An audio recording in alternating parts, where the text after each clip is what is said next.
Back to news.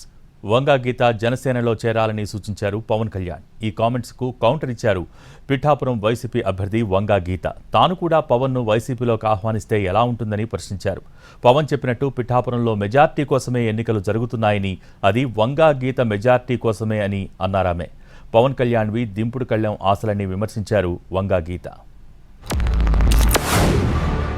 Vanga గీత గారిని కూడా మీరు తెలుసో, మీ అందరికీ తెలిసి ఉండొచ్చు, 2009లో మన ద్వారానే రాజకీయాల్లోకి వచ్చారు.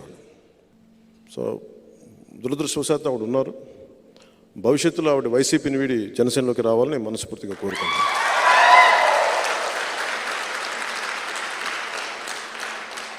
అలాగే కాకినాడ పార్లమెంటు కూడా మనదే.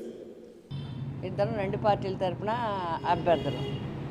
ఆయన మా పార్టీలోకి వచ్చేయండి, మా జగన్ గారికి ప్రజల జనం గుండెల్లో ఉన్న జగనన్నతో సపోర్ట్ చేయండి అంటే ఏమైనా బాగుంటుందా చెప్పండి. రాజకీయంగా పోటీ చేస్తున్నాం, పోటీ గురించి మాట్లాడాలి, ప్రజల గురించి మాట్లాడాలి. ఆయన 2 ఇష్యూస్